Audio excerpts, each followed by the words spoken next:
Netflix released season 2 of the popular show 13 Reasons Why, and many people recently have been binge watching, discussing, and taking to the internet with all of their different opinions and theories about the show, particularly the show's dramatic ending. Spoiler alerts abound ahead, so if you don't want the show to be spoiled, I'd pause this video right now, but if you've completed it or you don't really care, here's how everything goes down. The season tends towards a dramatic finish with an thankfully averted school shooting. Tyler, one of the characters, shows up at the high school ready to, unfortunately, enact something horrific.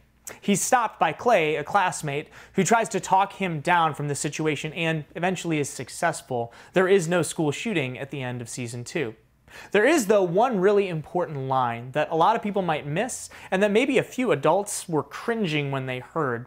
The line is this, and I'm paraphrasing because there's a little bit of language. Clay looks at Tyler and trying to dissuade him from going into the school and committing a horrific act by saying, "Do you really think this will change anything? Do you really think that this won't be just another tragedy that adults cry about for a week and then forget?" That line may be easy to gloss over or maybe even stung a little bit as an adult, but I think it's an important line to pay attention to because it's true. It's something that a lot of teenagers feel. Chap Clark wrote a book several years ago called Hurt 2.0, and he talks about the feeling of abandonment that a lot of teenagers feel. Let's be honest with ourselves. As adults, as leaders, we've made lives really about ourselves. We have schedules that fit our schedule. We take our son and daughter to different events, but really sometimes those things are more about how people see us as parents rather than about how we're actually loving our son and daughter. We live in a world that's adult-focused. Several years ago, this wasn't the case. We focused on pouring into young people, mentoring them, guiding them, leading them. But teenagers can sometimes be a little bit scary. Their worlds, as you see in 13 Reasons Why, are messy. There's a lot of hurt beneath the surface that we don't ever get to see, and quite frankly, a lot of us are afraid to even ask about. This isn't to say that there aren't people doing great work and pouring into youth, educators, youth ministers, pastors, but the truth is we could all do a little bit better. Most of us as adults are more concerned about having a fight on social media or being buried in our smartphone than we are with looking at a young person in the eyes in front of us and investing in them. It's very difficult for people to recruit adult volunteers for mentorship programs, for after-school programs, for religious youth ministry programs because people are afraid to pour into the lives of teenagers because it might make my life more difficult.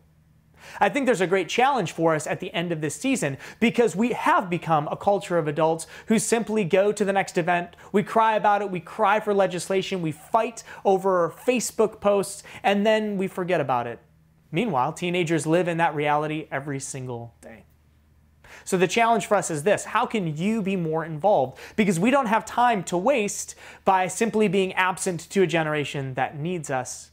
If you're worried about these problems being simply self-manifested by Generation Z, you need to remember that every generation is a product of the generation that goes before it.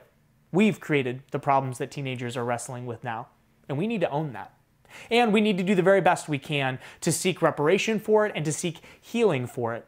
That starts by stepping into the lives of the young people in your world. Nieces, nephews, your son, your daughter, the teens you serve at your parish, the teens you serve in your classroom. Become more than simply a teacher, more than simply another adult voice in their world, but become a mentor.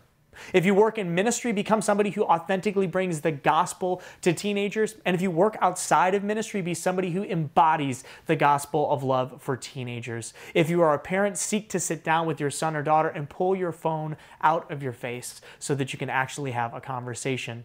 If these things are maybe offensive to you, then I'd encourage you to think about why they're resonating so much. Because at the end of the day, we have a responsibility to the youth of our world, and the reality is that they're falling apart. So let's be people of action. Let's not be people who cry over a tragedy for 1 week and then move on. Let's not be social media activists who feel good about posting something online and then simply walk away. You and I can't disconnect from this. These are people who need our valuable intervention and help, and today is the best time to do it. So do something.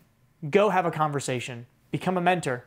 Be the gospel that teenagers need to hear, because only through that gospel will change happen, and that gospel, in many cases, can only be brought through you and through me.